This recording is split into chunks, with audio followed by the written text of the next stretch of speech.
नमस्कार दोस्तों, प्रसन्न प्रयास में आप सबका स्वागत है। आप लोगों ने बहुत सारा प्यार दिया, इसके लिए बहुत बहुत शुक्रिया। Making of nation the Bharat इस सीरीज़ में फिर एक बार हम लोग आपके समक्ष लेके आ रहे हैं कुछ अद्भुत स्टोरियाँ, और वो स्टोरियाँ ethics of Indian arm forces से रिलेटेड हैं।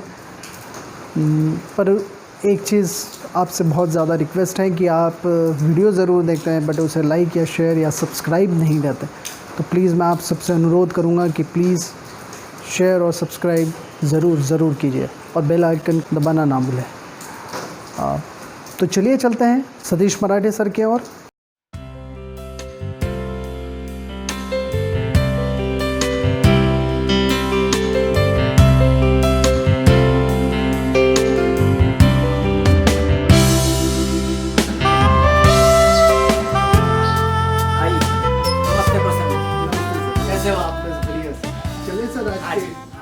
सभी श्रोताओं को मेरा सादर प्रणाम।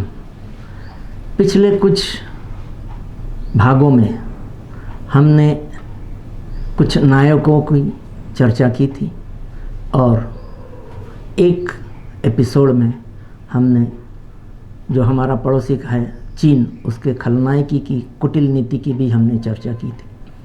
आज का हमारा जो एपिसोड है वो भारतीय सशस्त्र दलों को समर्पित रहेगा।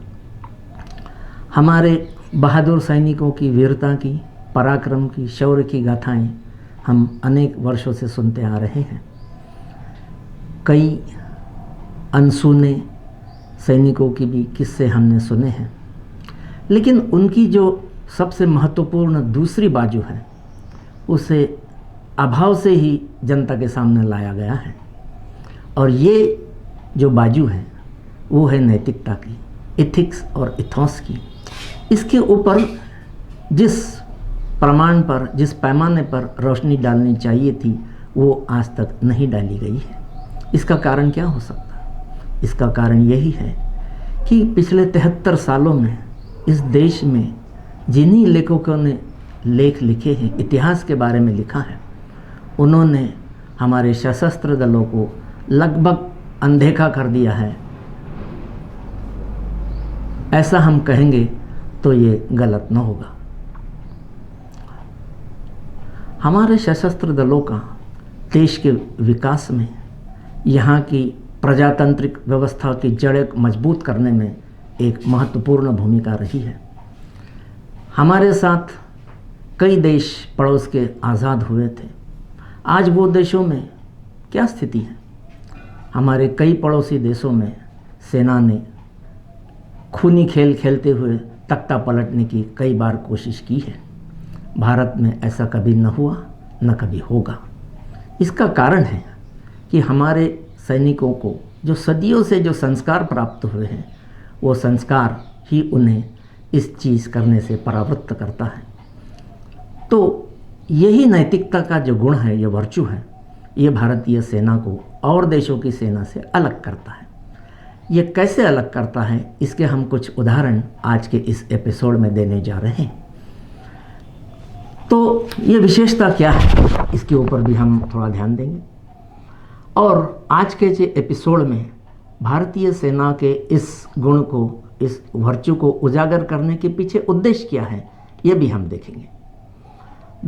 ये कैसा है?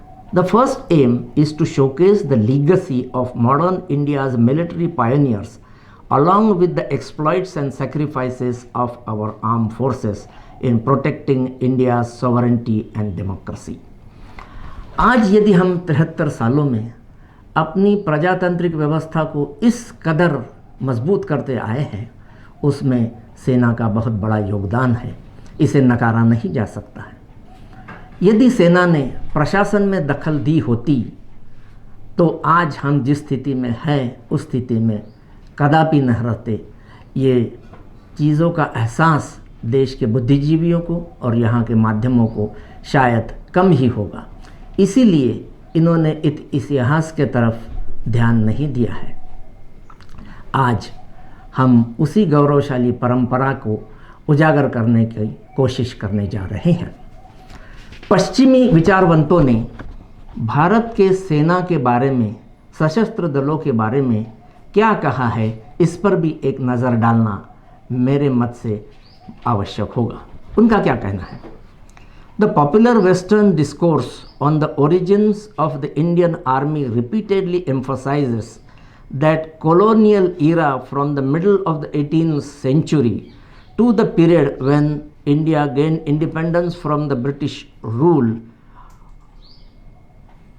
on which the Indian army emerged as a cohesive fighting arm.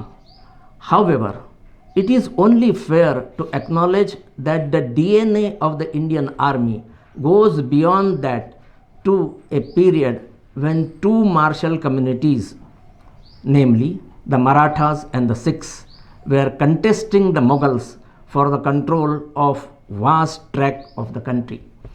तो ये पश्चिमी बुद्धिजीवी जो हैं ये हमारे डीएनए के बारे में चर्चा करते हैं और यही हमारे सशस्त्र दलों का चरित्र भी दर्शाता है।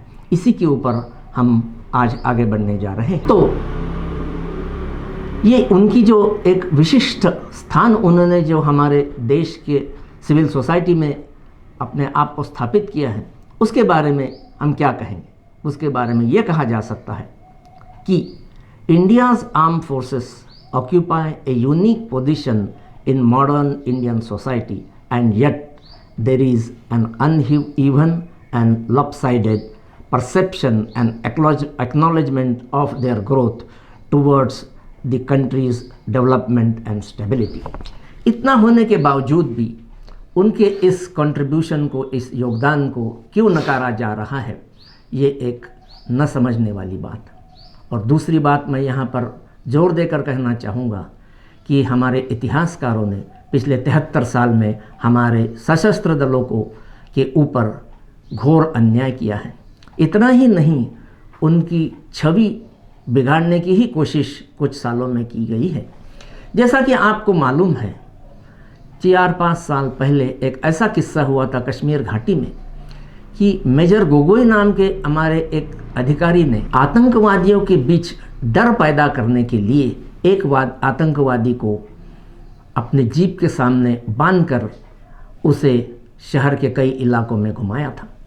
इस घटना के ऊपर देश में काफ़ी बवाल मचा था और सेना पर झूठे आरोप लगाए गए थे कि वो लोग मानवाधिकारों का उल्लंघन करने में लिप्त है, लेकिन वास्तविकता कुछ और है। ये ऐसा क्यों है? ऐसा इसलिए है कि जो देश सिर्फ़ और सिर्फ अपने इतिहास में जो घटनाएं हुई हैं उसी में लिप्त होता है, वो कभी आगे नहीं बढ़ सकता। लेकिन दूसरी तरफ वास्तविकता और सत्य ये भी है कि जो देश अपने गौरवशाली इतिहास को भूलता है वो कभी आगे नहीं बढ़ सकता है। तो इन दोनों चीज़ों को मद्देनज़र रखते हुए हम आज की जो हमारा एपिसोड है उसको आगे बढ़ाते हैं। तो जैसा मैंने कुछ देर पहले कहा डीएनए के बारे में, तो ये डीएनए क्या है? हमारे सशस्त्र दलों का ये डीएनए क्या है? ये कोई 1 या 2 या कुछ 2-4 महीने में या 2-4 सालों में उनमें संस्कारित हुआ है, ऐसी बात नहीं है। ये संस्कार सिर्फ स्वतंत्रता के बाद हमें मिले हैं, ऐसा भी नहीं है। इसकी नींव तो स्वतंत्रता के पहले ही रखी गई थी। तो इसी संबंध में मैं एक उदाहरण आपको देना चाहूँगा। इस स्टोरी को हम थोड़ा फ्लैशबैक तरीके से वर्णन करेंगे।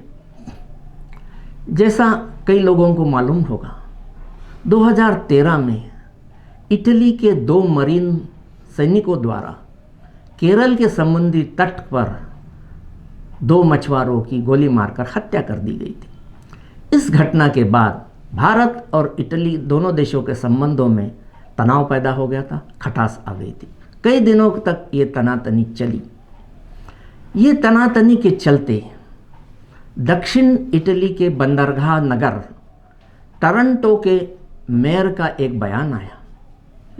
वो बयान ऐसा था कि जो 2 मछुआरे मारे गए हैं इटली के सैनिकों द्वारा, उन पर उन्होंने गहरा शोक व्यक्त किया था और उनके प्रति सहानुभूति व्यक्त करते हुए ये कहा था कि ये जो 2 मछुआरे मारे गए हैं दुर्भाग्यपूर्ण तरीके से, उनके बच्चों को शिक्षित करने और उनकी ज़िंदगी भर परवरिश और देखभाल करने का जिम्मा टोरंटो नगर उठाने को तैयार है।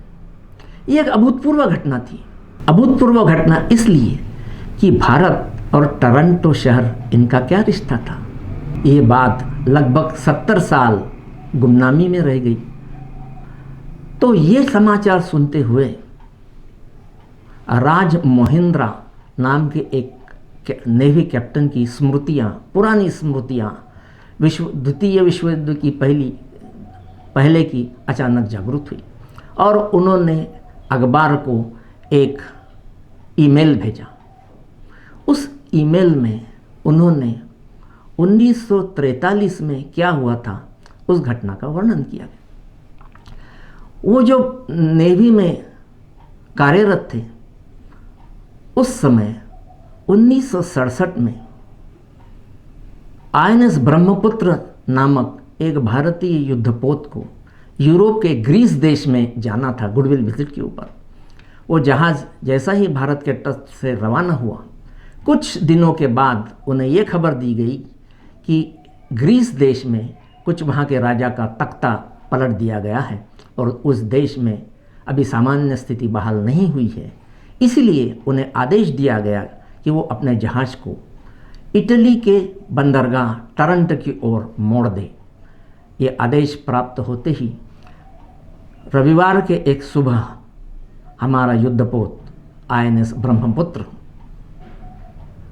दक्षिणी इटालियन नगर टोरंटो के बंदरगाह पर दाखिल हुआ।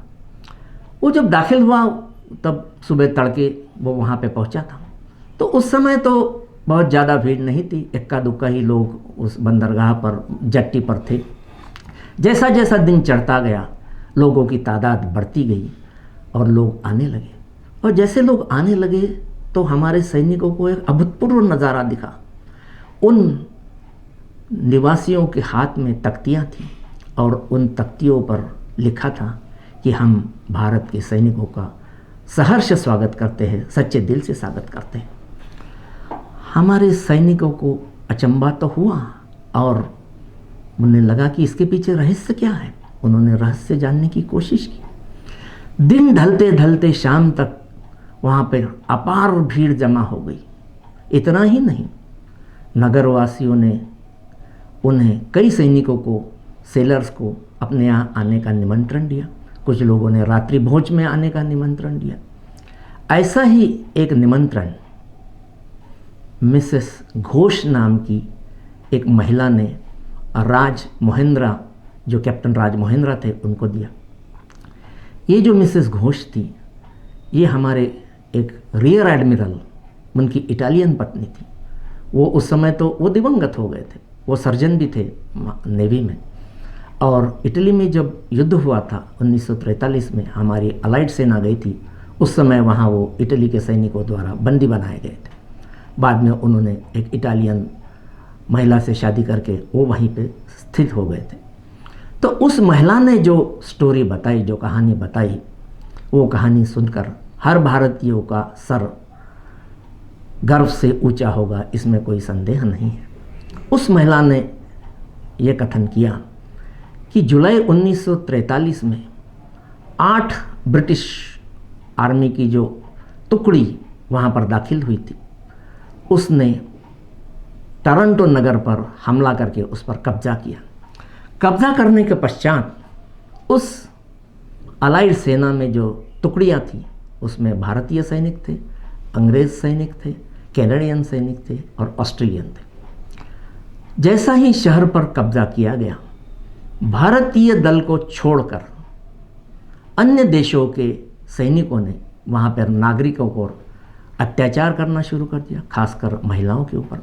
महिलाओं के साथ अभद्र व्यवहार किया गया, कुछ महिलाओं के साथ छेड़खानी की गई, कुछ महिलाएं बलात्कार का शिकार भी हुई। लेकिन इस घटना के चलते भारतीय सैनिकों का जो वर्तन था वो एक आदर्श था, एक अनुशासित सैनिकों के तरह था। भारतीय टुकड़ी में जो सैनिक थे, उन्होंने अलाइड नेशन के टुकड़ी में जो भारतीय सैन्य दल था, उसका वर्तन औरों से विपरीत था। ये जो घृणित घटना में जो लिप्त थे अन्य देशों के सैनिक, उन्होंने उन सैनिकों से कहा कि आप इससे दूर रहिए। इतना ही नहीं, उस रात्रि भोज में एक बुज़ुर्ग महिला आई थी, वो मिसेस घोष के यहाँ। उन्होंने कैप्टन महेंद्र को ये बताया कि उस समय 2 सैनिक मेरा पीछा कर रहे थे।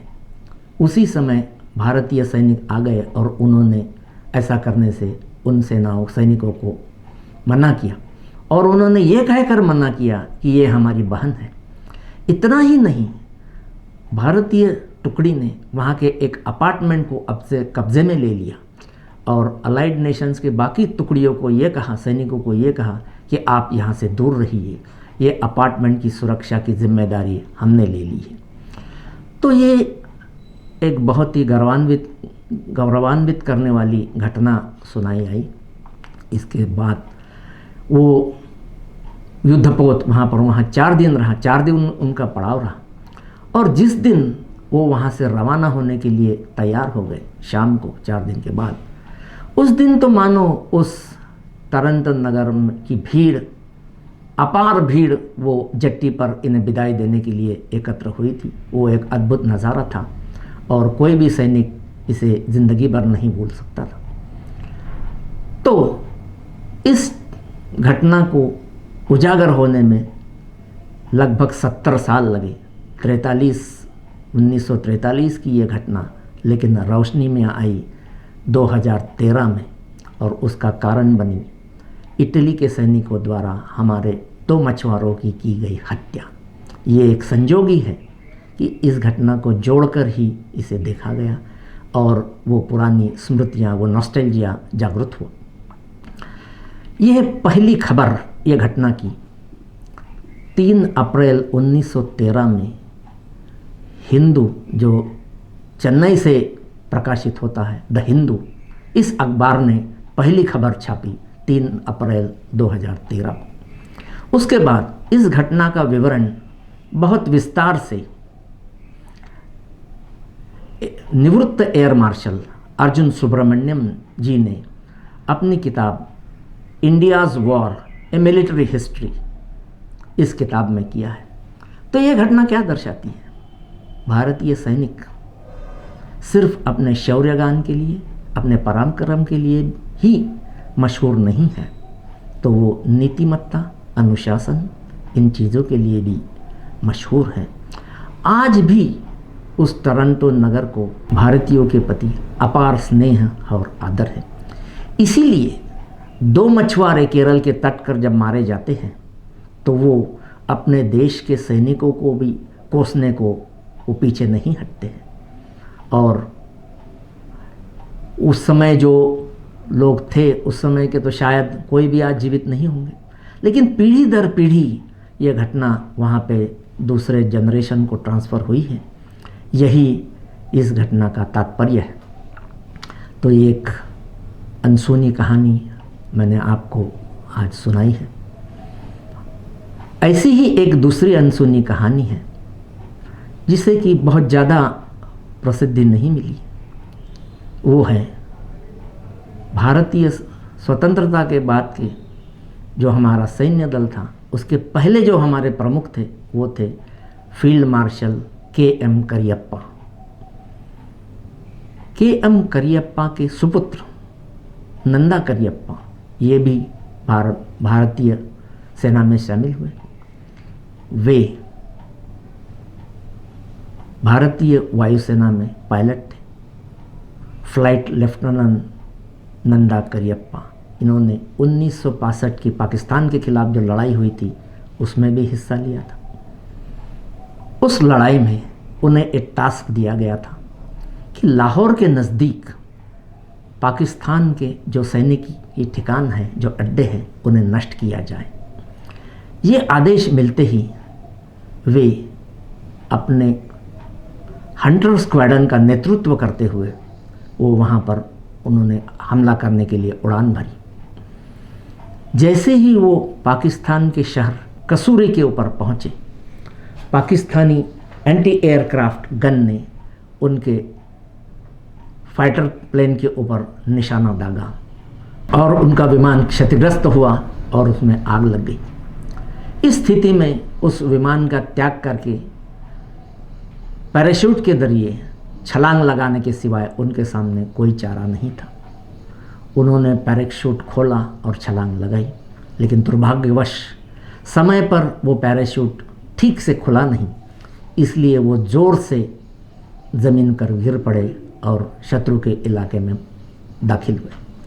उनके वहाँ दाखिल होते ही पाकिस्तानी सैनिकों ने उन्हें घेर लिया और उन्हें बंदी बनाया। जैसा कि एक आम प्रोसीजर है, बंदी बनाने के बाद उस सैनिक की आइडेंटिफिकेशन परेड ली जाती है। आइडेंटिफिकेशन में, जांच पड़ताल में पाकिस्तानी सैनिकों को ये पता चला कि ये भारतीय सेना के भूतपूर्व भारतीय सेना के भूतपूर्व मुखिया के बेटे हैं। यह खबर तुरंत उस समय के पाकिस्तानी अध्यक्ष जनरल अयूब खान को दे दी गई। बंटवारे के पहले जनरल अयूब खान और के.एम. करियप्पा ये मित्र थे। दोनों का प्रशिक्षण इंग्लैंड स्थित मशहूर सैंडहर्स्ट जो इंस्टीट्यूट है उसमें हुआ था। उनके व्यक्तिगत और करीबी संबंध थे। तो ये समाचार सुनते ही ऐसा कहते हैं कि जनरल अयूब खान ने फील्ड मार्शल करियप्पा को फ़ोन किया और उनके सामने एक प्रस्ताव रखा कि आपका बेटा उनके कब्ज़े में है और वो उन्हें प्रायोरिटी बेसिस पर रिहा करना चाहते हैं। इतना ही नहीं, उन्होंने ये भी कहा कि वो उन्हें कुछ स्पेशल ट्रीटमेंट भी देना चाहते हैं। इसके जवाब में फील्ड मार्शल करियप्पा जी ने जो उत्तर दिया वो एक अनुशासित, संस्कारित सैनिक ही दे सकता है। उन्होंने जनरल अयूब खान से कहा, आपने फ़ोन करके मुझे जो सूचना दी है उसके लिए मैं आपका आभार व्यक्त करता हूँ, लेकिन आज नंदा करियप्पा ये सिर्फ मेरा बेटा नहीं रहा है, ये पूरे देश का बेटा है और आज आपके कब्ज़े में ये देश के कई बच्चे हैं। क्या आप उन सभी बच्चों को रिहा करने जा रहे हो? यदि आप उन सभी बच्चों को, उन सभी भारतीय देश के सुपुत्रों को, बेटों को यदि रिहा करते हो तो ही मेरे बेटे को रिहा किया जाए। तो ये तो होना नहीं था, ये संभव नहीं था, इसीलिए उनकी रिहाई नहीं हुई। फील्ड मार्शल करियप्पा ने यहाँ तक कहा कि उन्हें जिनेवा कन्वेंशन के प्रावधानों के अनुसार ही उनके साथ व्यवहार किया जाए, उन्हें कोई प्रेफरेंशियल या स्पेशल ट्रीटमेंट न दी जाए। यह सिर्फ और सिर्फ एक सैनिक ही बोल सकता है। ये ऐसा है कि उसके ऊपर जो संस्कार है वो संस्कारों के कारण ही वो एक पिता न होते हुए एक देश का मुखिया, भूतपूर्व मुखिया होने के कारण ऐसा बोल पाए थे। यही हमारे सेना की विशेषता है। अब ये दो घटना सुनने के बाद एक दिल को छू लेने वाली तीसरी घटना मैं आपके सामने रखने जा रहा हूँ। इसमें शौर्य है, सहृदयता है, मानवता है, ये सभी गुणों का इस कहानी में मिश्रण है। कैप्टन विजयंत थापर ये 2 राजपूताना राइफल्स के सैन्य अधिकारी थे। 1999 में इनकी पोस्टिंग कश्मीर के घाटी के कुपवाड़ा में ज़िले में हुई थी। उस समय रुखसाना नाम की एक 6 साल की बच्ची का उसके आंखों के सामने आतंकवादियों ने हत्या कर दी गई थी। जब उस नन्ही सी लड़की ने अपने पिता की इस निर्मम हत्या होते हुए देखी तो उस लड़की को गहरा शॉक लगा, वो सदमे में चली गई और इसका परिणाम ये हुआ कि वो अपना बोलना भूल गई। She became speechless. ये खबर कैप्टन विजयंत थापर के पास पहुंची। इस खबर को जानने के बाद उन्होंने उस लड़की से संपर्क स्थापित किया, उसे मुलाकात की, उसके साथ दोस्ती बढ़ाई, उसे वो उपहार देने लगे। ये सिलसिला शुरू हुआ। कुछ दिनों बाद वो इस लड़की को एक डॉक्टर के पास ले गए। उसकी सब कहानी, दर्दनाक कहानी उन्होंने वो डॉक्टर को सुनाई और इस बेटी के ऊपर इलाज करने की विनंती की, रिक्वेस्ट की। उनके उपचार प्राप्त होने के बाद लड़की में सुधार हुआ। कुछ दिनों के बाद वो बोलने लगी। जैसा कि सबको मालूम है, मई 1999 में कारगिल में युद्ध छिड़ गया। जैसा ही युद्ध शुरू हुआ, कैप्टन विजयंत थापर के कंपनी को तोलोलिंग पहाड़ी पर जाने का आदेश मिला। आदेश का पालन करते हुए वो तोलोलिंग पहाड़ी की ओर रवाना हुए। जून महीने के दूसरे हफ्ते में वहाँ भीषण लड़ाई हुई। 12 तारीख को उन्होंने एक चोटी पर कब्जा किया और कैप्टन विजयंत थापर ने खुद 2 पाकिस्तानी सैनिकों को मौत के घाट उतार दिया गया। इसके बाद और चोटियाँ प्राप्त करने का आदेश इन्हें मिला। ये आदेश मिलने के बाद वो कार्यरत हुए, उनकी प्लाटून कार्यरत हुई। लेकिन दुर्भाग्यवश 29 जून 1999 में को ये दिन इन्हें वीरगति प्राप्त हुई। लड़ते लड़ते उन्होंने अपनी जान देश के लिए कुर्बान कर दी। लेकिन मृत्यु के कुछ दिन पूर्व उन्होंने अपने पिताजी को एक चिट्ठी लिखी थी। उनके पिताजी भी फौज में थे, वो ब्रिगेडियर पद से रिटायर हुए थे। उनका नाम था ब्रिगेडियर वीएन थापर।